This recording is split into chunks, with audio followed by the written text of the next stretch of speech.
Hello बच्चों, आज हम कुछ ऐसा डिस्कस करने जा रहे हैं जिसे आप 11th और 12th में आके कई बार आपने पढ़ा, लेकिन आपने कभी ध्यान नहीं दिया। ये अगर आपने ध्यान दिया भी तो कभी भी आपकी टेक्स्ट बुक से आपको आंसर नहीं मिला। And what is that? The most fundamental property of everything in this universe, and that's right, spin.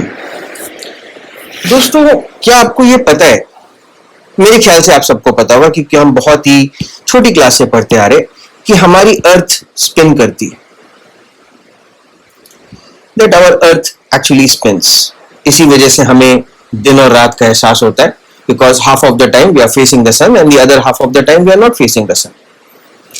क्या आपको ये पता है कि एक्चुअली में गैलेक्सीज भी स्पिन करती है?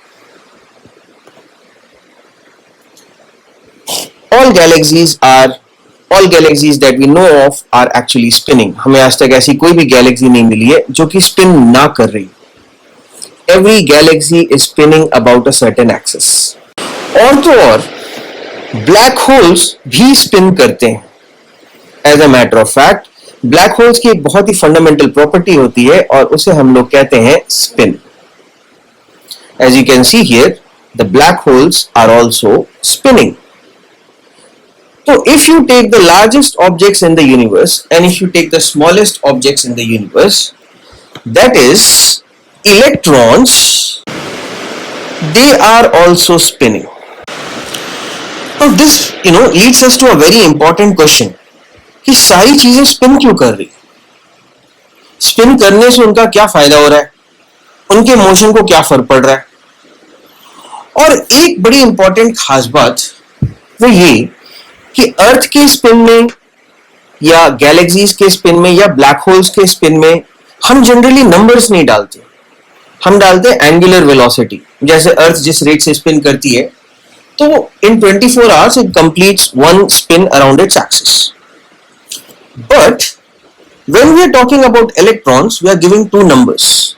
What are those numbers? Spin half and spin minus half. So the question is कि हम इलेक्ट्रॉन्स की स्पिन को नंबर्स क्यों देते हैं? And how is electron spin so different from the rest of the spins? और in other words, how is the spin of subatomic particles different from intergalactic objects? For example galaxies और planets और solar masses और anything like that, और even black holes किस तरह से different है? तो शायद हम थोड़ा सा आगे भागने की कोशिश कर रहे हैं। सबसे पहले हम एक बहुत ही फंडामेंटल क्वेश्चन क्लियर करना चाहते हैं, and that fundamental question is why is spin important at the first place? Spin की जरूरत ही क्या है? पहले ये तो समझ पाए कि स्पिन की जरूरत क्या है, फिर ना सोचेंगे कि इलेक्ट्रॉन्स का स्पिन और गैलेक्टिक मासेस का स्पिन डिफरेंट कैसे होता है। तो इसको समझाने के लिए मैंने आपके लिए एक वीडियो बनाया है, एक एक्सपेरिमेंटल वीडियो है। तो मैं चाहता हूं आप उसे ध्यान से देखें ताकि हम इस बात को समझ सके कि स्पिन हमारे लिए इंपॉर्टेंट क्यों है।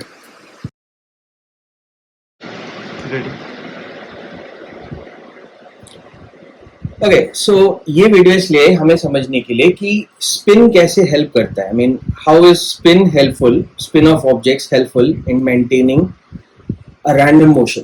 तो देखो, ये कॉइन है यहाँ पे और इसको मैं अगर छोड़ देता हूं तो it can fall on its heads or tails, it does not matter, right? लेकिन अगर मुझे इस कॉइन को खड़ा करना है, the way to make this coin stand up is simply, you spin it. And what happens when it is spinning? There is an angular momentum in the upward direction. Okay, let me try that again. So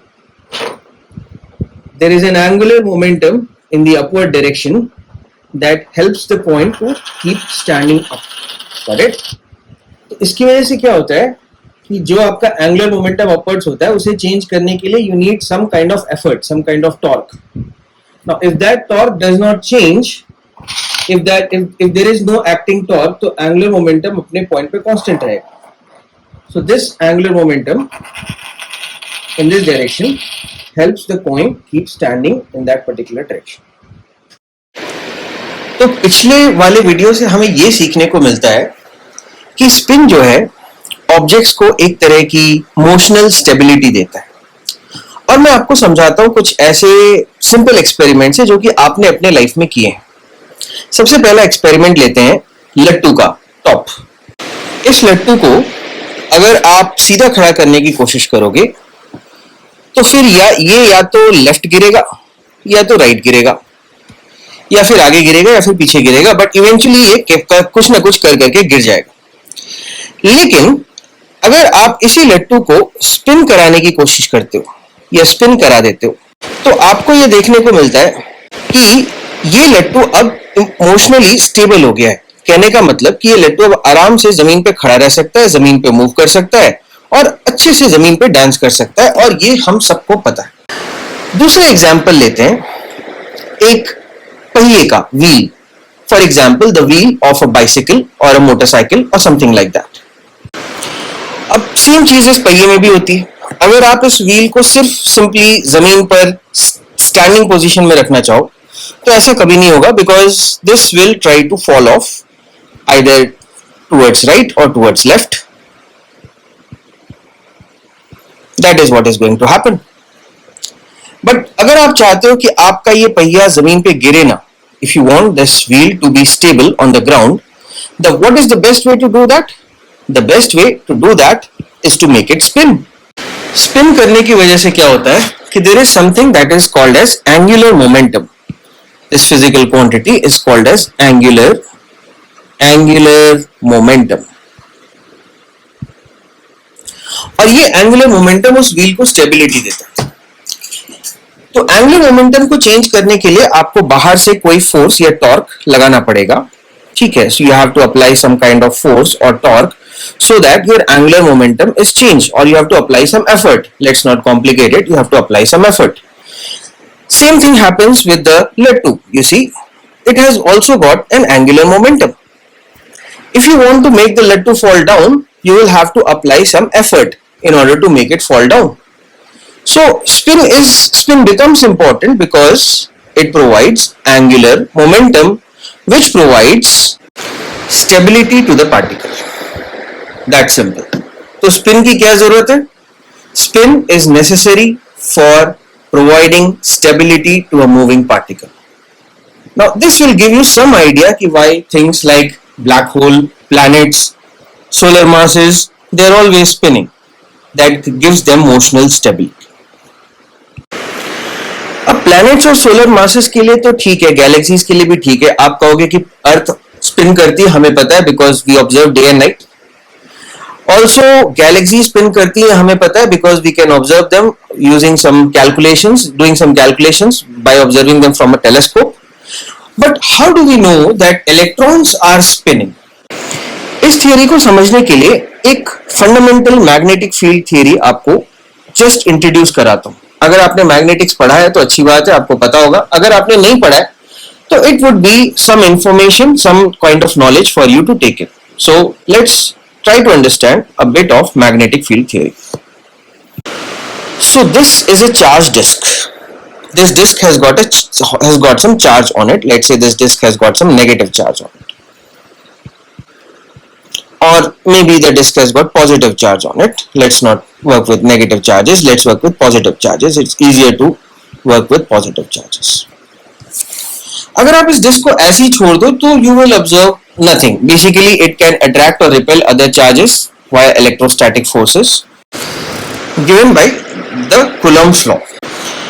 But something really interesting happens when you start spinning the disk.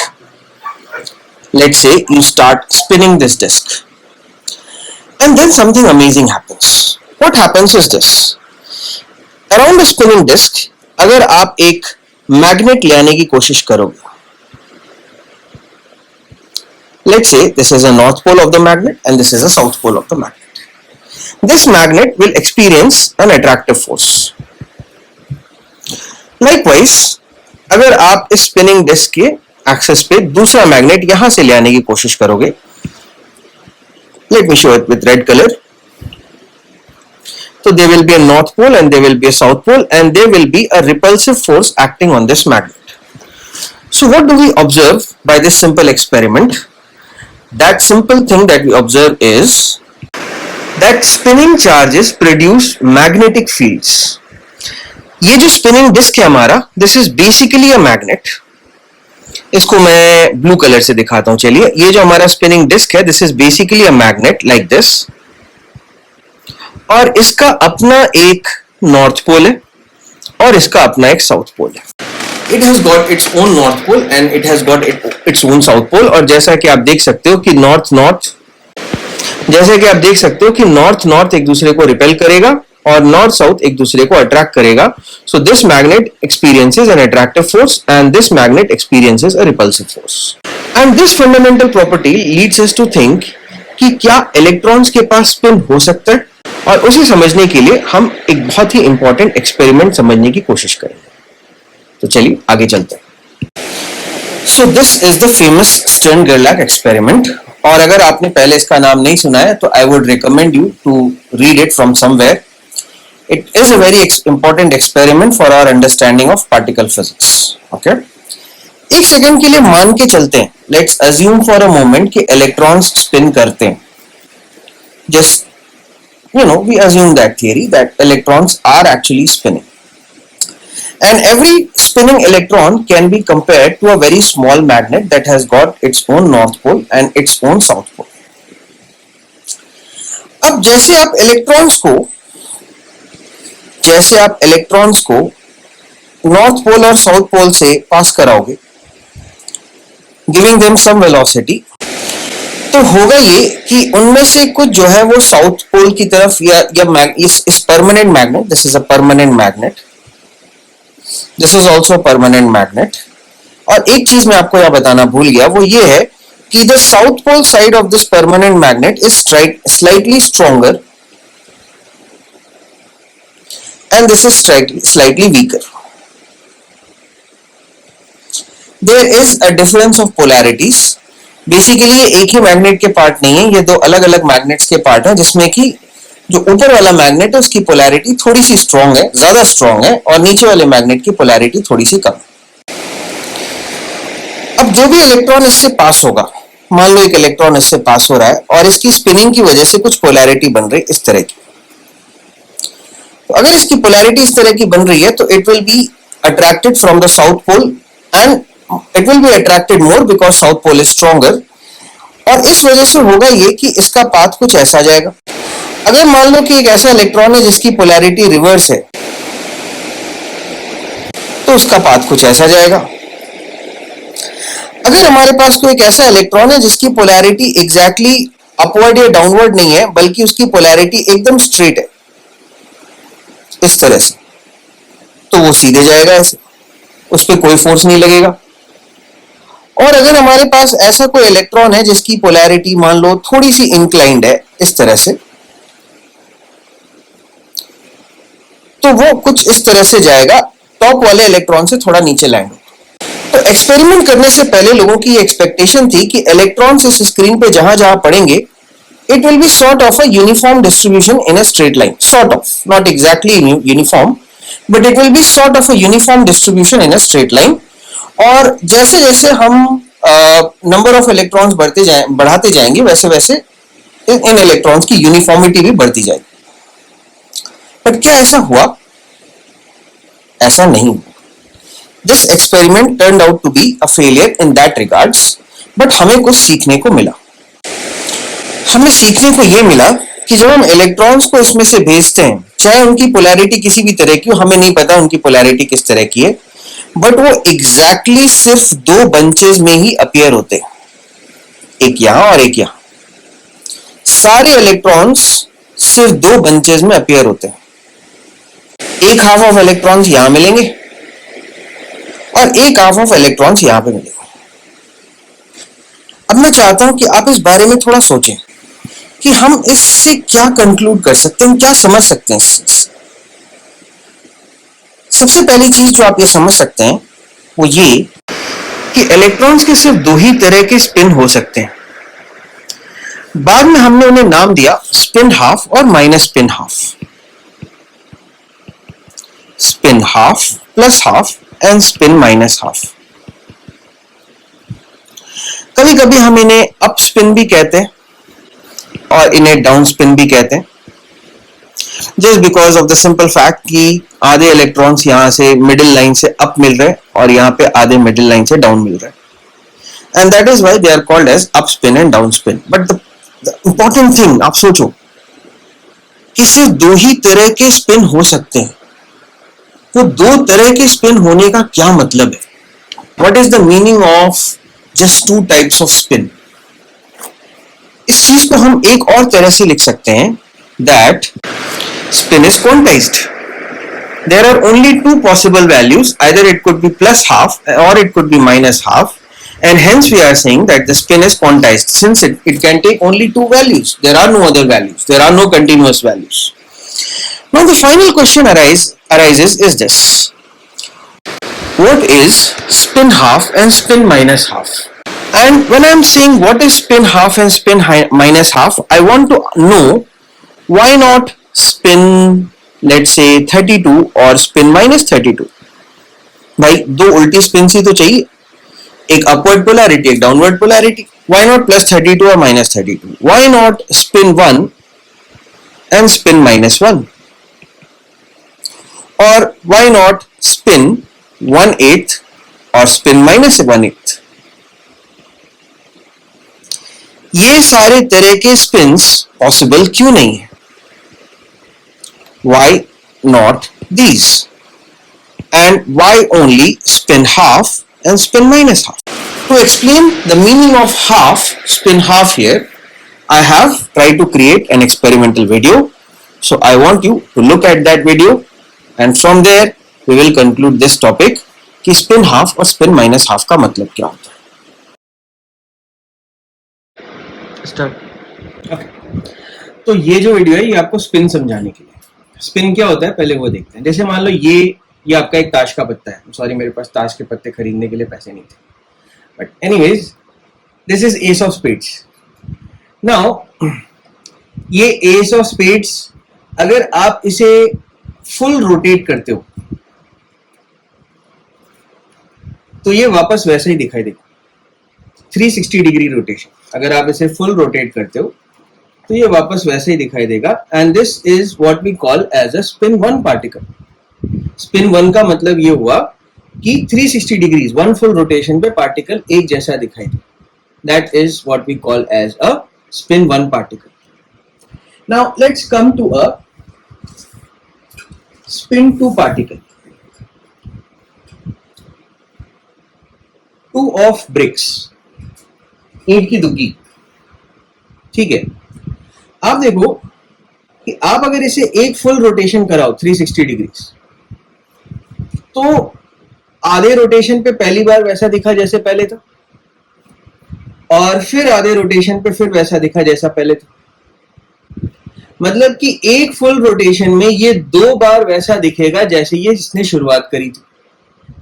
This is something that we call as a spin 2 particle. ठीक है, तो spin 1 particle हमें समझ में आ गया, spin 2 particle हमें समझ में आ गया. ये अपने जो इलेक्ट्रॉन्स होते हैं ये होते हैं स्पिन हाफ पार्टिकल. जैसे ये भी देखो, इसे भी हम स्पिन 1 की कैटेगरी में डाल सकते हैं. ये मैंने कुछ नहीं किया, मैंने एक चार्ट पेपर काट करके इसको फोल्ड कर दिया, यहाँ पे सेलो टेप लगा दिया और एक स्लीव बना दी है. स्लीव इस पे रोटेट कर सकती है. स्लीव का एक साइड का कलर पिंक है, दूसरे साइड का कलर आपको मैं दिखा देता हूँ, दूसरे साइड का कलर ग्रीन है. तो अगर मैं इसे 1 फुल रोटेशन कराऊंगा, ऐसे देख लो, ये मैं यहां रेफरेंस लाइन से स्टार्ट करता हूं. तो अगर मैं इसे 1 फुल रोटेशन कराऊंगा तो ये वापस वैसी ही दिखाई देगी जैसी पहले थी. And this is what we call as spin 1. Okay, now the question is कि what is spin half. Spin half का मतलब ये होगा कि वापस वैसा ही दिखने के लिए किसी पार्टिकल को 2 बार रोटेट करना.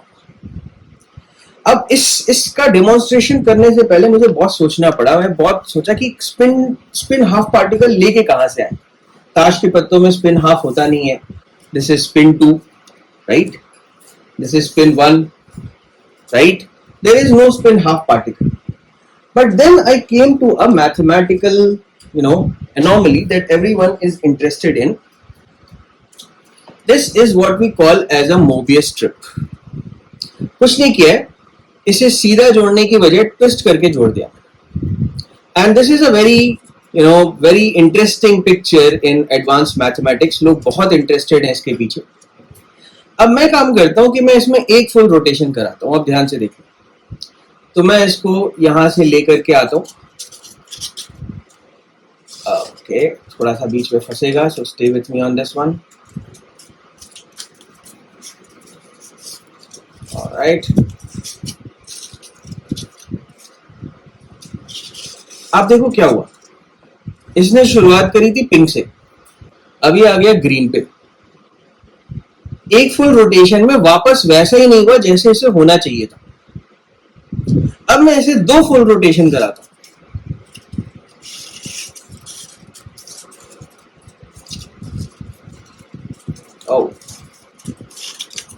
और जब मैं इसे 2 फुल रोटेशन कराऊंगा तो आप देखोगे कि वापस अपने पिंक कलर पे आ गए.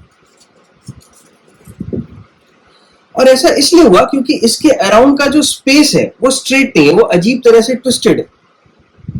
तो इलेक्ट्रॉन्स के चारों तरफ भी ऐसे ही होता है. उनके अराउंड जो स्पेस होता है वो इतना ज्यादा ट्विस्टेड होता है, इस तरीके से ट्विस्टेड होता है कि वो अपनी प्रॉपर्टी एक फुल रोटेशन के बाद रिपीट नहीं करते, वो अपनी प्रॉपर्टी 2 रोटेशंस के बाद रिपीट करते हैं. इसीलिए हम उनको कहते हैं स्पिन हाफ पार्टिकल्स.